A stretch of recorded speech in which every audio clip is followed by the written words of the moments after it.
मित्रों नमस्कार, Randhir Singh biotech YouTube channel पर आपका स्वागत है। आज हम बात करने वाले हैं गंगा यमुना और सरस्वती के मिलन स्थल संगम के आसपास का स्थित इलाका, जिसे प्रयागराज के नाम से जाना जाता है, प्रयागराज जिले के नाम से जाना जाता है। वहीं पर एक महान शख्स का जन्म होता है, जी हाँ, जिसका नाम मेजर ध्यानचंद जी था। इनका जन्म 29 अगस्त 1905 ईस्वी में इलाहाबाद, आपका वर्तमान नाम प्रयागराज है, में होता है। इनके पिता सोमेश्वर सिंह जी थे, जो झांसी में सेना में कार्यरत थे, झांसी में नौकरी किया करते थे और 6-7 साल की उम्र में ही इन्हें झांसी जाना हुआ। अब झांसी जो आपका है बुंदेलखंड का वो इलाका, और वो झांसी, और झांसी इनकी कर्म भूमि रही और झांसी का नाम आता है तो वहाँ की एक महान वीरांगना रानी लक्ष्मीबाई को कभी नहीं भूला जा सकता है, उनकी कर्म भूमि। उसके साथ साथ राष्ट्र कवि मैथिली शरण गुप्त के अलावा आपके महान साहित्यकार डॉक्टर वृंदावन लाल वर्मा के अलावा आपके एक महान खिलाड़ी जिनको हॉकी का जादूगर इन्हें दद्दा के नाम से भी पुकारा जाता था, मतलब इनका निकनेम दद्दा भी था। उसके अलावा हॉकी का विजार्ड भी इन्हें कहा गया, और जिन्हें ये सेना में ही रहे मेजर ध्यानचंद जी, जिनके पिता का नाम सोमेश्वर सिंह था। ये झांसी इनकी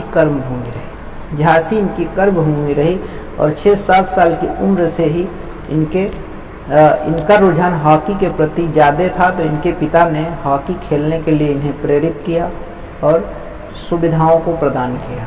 हॉकी में इतने आगे निकले कि एक समय में हॉकी का कैप्टन भी रहे, और 1936 का जो बर्लिन ओलंपिक था उसमें इनका बहुत अच्छा प्रदर्शन रहा।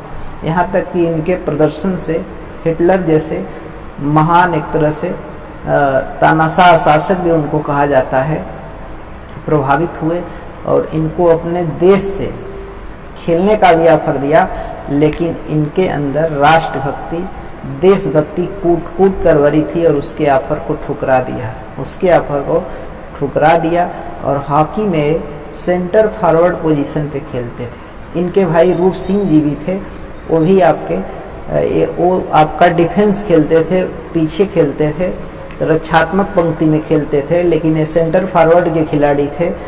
गोल करने का इनका रिकॉर्ड रहा। इनकी एक आत्मकथा है जिसका नाम है गोल, और इनको हॉकी का जादूगर, निकनेम दद्दा और मेजर रहे तो मेजर ध्यानचंद भी कहा जाता है, जो आपके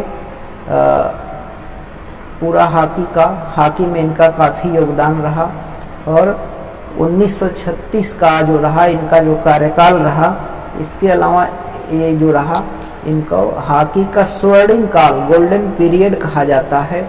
इसके अलावा इनके भाई रूप सिंह जी भी थे, और 1964 तक, मतलब हॉकी में भारत ने खूब अच्छा प्रदर्शन ओलंपिक में किया। उसके बाद थोड़ी सी कंडीशन गड़बड़ हो गई और इनका देखा जाए काफ़ी अच्छा प्रदर्शन रहा।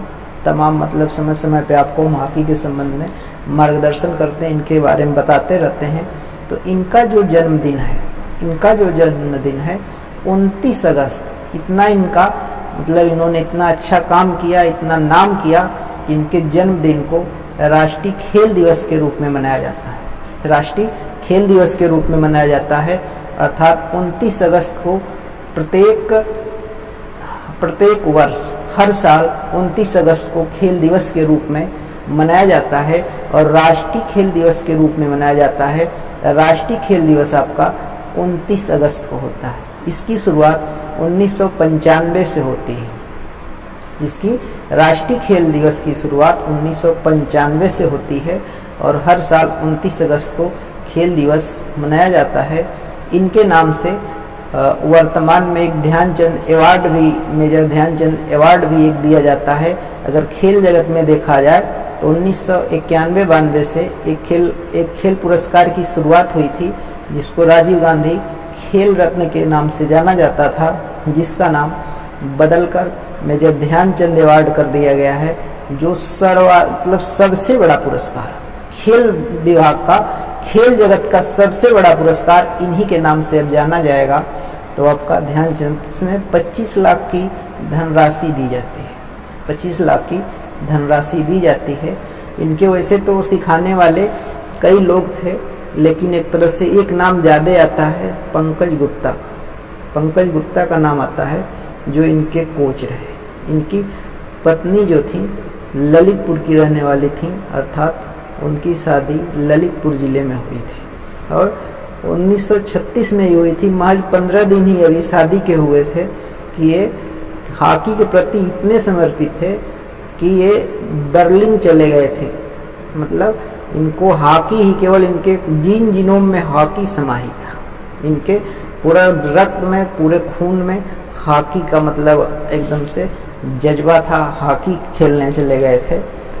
तो इनका काफ़ी योगदान रहा, इनको भुलाया नहीं जा सकता है और खेल जगत के लिए काफ़ी प्रेरणा स्रोत हैं। खिलाड़ियों के लिए, कोच के लिए, शारीरिक शिक्षा अध्यापकों के लिए, शारीरिक शिक्षा के विद्यार्थियों के लिए, मतलब आपको जरूर इनके जन्मदिन को याद करना चाहिए। और 1979 में 4 दिसंबर 1979 में इनकी एम्स में मृत्यु हो जाती है, अंतिम सांस लेते हैं। तो इनको भुलाया नहीं जा सकता है। और राष्ट्रीय खेल दिवस 29 अगस्त को प्रत्येक वर्ष मनाया जाता है और जितने भी खेल पुरस्कार होते हैं 29 अगस्त को ही आपको प्रदान किए जाते हैं, खिलाड़ियों को प्रदान किए जाते हैं, महामहिम राष्ट्रपति द्वारा प्रदान किए जाते हैं। तो इनकी ये जीवनी रही। इनको प्यार से लोग दद्दा भी पुकारते थे और हॉकी का जादूगर भी कहा गया। और इनसे सीख लेना है। और वर्तमान में देखा जाए तो खेल जगत से, शारीरिक शिक्षा से जुड़े हुए लोग हैं, तो खेल को पुनः आपको और शारीरिक शिक्षा को बढ़ावा देना है। एक दिन कम से कम 5 मिनट तो इनके लिए आपको निकालना ही चाहिए। और आप इनके लिए 29 अगस्त को अपने सोशल साइट्स पे इनके बारे में कुछ न कुछ शेयर ज़रूर करें। तो हमने अपने चैनल के माध्यम से एक अपील भी मैं कर रहा हूँ कि मेजर ध्यानचंद जी की डीपी अवश्य लगाएं, स्टेटस में इनकी फ़ोटो अवश्य लगाएं और लोगों को बताएं कि राष्ट्रीय खेल दिवस क्या है। और बात हो अगर अंतर्राष्ट्रीय खेल दिवस की, अंतर्राष्ट्रीय खेल दिवस आपका 6 अप्रैल को प्रतिवर्ष मनाया जाता है। तो राष्ट्रीय और अंतर्राष्ट्रीय खेल प्रतियोगी परीक्षाओं में भी पूछा जाता है। तो हमने कुछ बातों को शेयर किया, उम्मीद है कि अच्छी लगी होगी, बातें अच्छी लगी होंगी तो कमेंट करके ज़रूर बताएंगे। इसी के साथ मेजर ध्यानचंद जी को पुनः स्मरण करते हुए सभी लोगों को बहुत बहुत धन्यवाद। नमस्कार, जय हिंद।